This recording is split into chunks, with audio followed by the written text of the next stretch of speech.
तो हेलो दोस्तों, इस वीडियो में हम लोग बात करने वाले हैं इलेक्ट्रिकल जो गीज़र होती है उसका विद्युत कनेक्शन के बारे में। तो आइए जानते हैं कि इस गीज़र में क्या-क्या एलिमेंट लगे हुए रहते हैं, क्या-क्या उपकरण लगे हुए रहते हैं। तो यहाँ पर सबसे पहले तो हम जो है कि सप्लाई के लिए एक बोर्ड ले लेते हैं जिसमें 220 वोल्ट एसी सप्लाई होनी चाहिए। और यहाँ पर हमारा एक थर्मल कट-ऑफ होता है जिसका टेम्परेचर फिक्स रहता है। वो किसी में 90 डिग्री रहता है, 90 डिग्री सेल्सियस, 70 डिग्री सेल्सियस, इस टाइप से यहाँ पर रहता है। और इसमें एक रीसेट बटन होता है, जब यह 90 डिग्री पर पानी गर्म हो जाता है तो ये उसकी सुरक्षा के लिए गीज़र की यहाँ पर रीसेट हो जाती है, जिसको हमें फिर से इस बटन को दबाकर इसको रीसेट करना पड़ता है, तब जाकर हमारा गीज़र ऑन होता है। और यहाँ पर ये दिख रहा है जो एडजस्टेबल यहाँ पर थर्मोस्टेट है, ये थर्मल कटआउट है और ये थर्मोस्टेट है। तो इसका क्या काम है कि जो हमने टेम्परेचर सेट किया है जैसे कि 40 डिग्री पर, तो जैसे ही ये 40 डिग्री पर इसका पानी का ये टेम्परेचर आ जाएगा तो ये थर्मो जो एलिमेंट इसका आगे लगा हुआ है उसको सप्लाई देना बंद कर देगा, जिससे हमारा एलिमेंट काम करना बंद कर देगा और पानी 40 डिग्री पर ही रुक जाएगा। और ये है एलिमेंट। एलिमेंट का काम क्या होता है कि जब इसको फेज़ और न्यूट्रल मिलता है तो ये जो है कि गर्म होने का काम करता है, जिसके कारण से हमारा पानी भी गर्म होने लगता है। और ये 2 इंडिकेटर लगा हुआ है जो कि एक इस दर्शाता है रेड इंडिकेटर, ये रेड इंडिकेटर है, एक ग्रीन इंडिकेटर। रेड इंडिकेटर दर्शाता है कि हमारा जो है गीज़र में सप्लाई अभी यहाँ थर्मल कटऑफ तक आ रहा है, और ये ग्रीन इंडिकेटर है जो बताता है कि हमारा एलिमेंट तक अभी जो है कि सप्लाई जा रहा है। तो चलिए इसके विद्युत कनेक्शन के प्रोसेस को स्टार्ट करते हैं। तो इसका हम लोग कनेक्शन करते हैं। तो सबसे पहले हम क्या करते हैं कि इसका जो है कि फेज़ का कनेक्शन कर लेते हैं। तो फेज़ का कनेक्शन कैसे करना है, तो सबसे पहले आपको थर्मल कटआउट में इसका सप्लाई का वायर जाएगा, फिर थर्मोस्टेट में जाएगा, उसके बाद एलिमेंट में, यानी कि ये जो तीनों आपको उपकरण दिख रहे हैं ये तीनों जो है कि सीरीज़ में रहेंगे।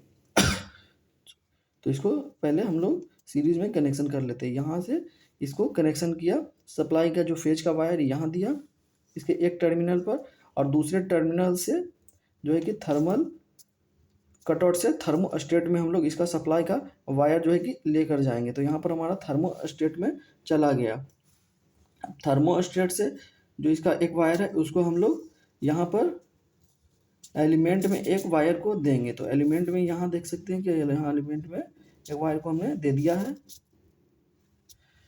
तो सबसे पहले सप्लाई का वायर यहाँ से गया थर्मल कटआउट में जो 90 डिग्री पर रीसेट होता है। उसके बाद यहाँ गया एडजस्टेबल थर्मोस्टेट में जो कि 40 डिग्री 45 डिग्री, इसको आप अपने अनुसार सेट कर सकते हैं। और उसके बाद एलिमेंट जो कि हीटिंग एलिमेंट होता है उसके पास हमारा जो है कि ये चला गया है। उसके बाद जहाँ जहाँ न्यूट्रल की आवश्यकता होती है, जैसे कि इंडिकेटर को चलने के लिए न्यूट्रल की आवश्यकता होती है, ये दोनों इंडिकेटर को चलने के लिए न्यूट्रल की आवश्यकता और एलिमेंट को चलने के लिए न्यूट्रल की आवश्यकता होती है, तो यहाँ यहाँ हम लोग न्यूट्रल दे देते हैं। तो न्यूट्रल के लिए हम लोग ब्लू पेन का यूज करेंगे। तो आप देख सकते हैं कि सबसे पहले जो है कि इसका बल्ब जो इंडिकेटर था रेड इंडिकेटर में हमने यहाँ पर सप्लाई दिया है। उसके बाद यहाँ पर ग्रीन इंडिकेटर में हमने सप्लाई दिया है। किसी भी टर्मिनल पर इसका सप्लाई दे सकते हैं, कोई दिक्कत नहीं है। और उसके बाद जो है एलिमेंट में इसका सप्लाई चल जाएगा।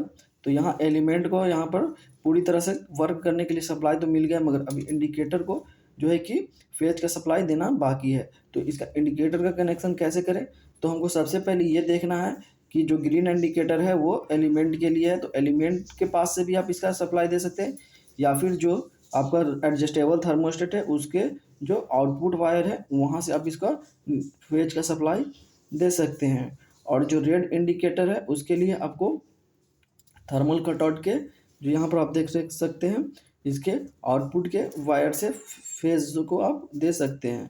तो यहाँ पर हमारा पूरी तरह से कनेक्शन हो गया है।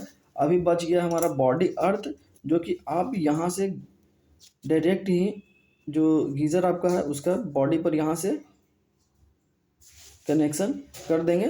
तो ये आपका गीज़र का पूरा कनेक्शन हो गया, आप देख सकते हैं यहाँ पर।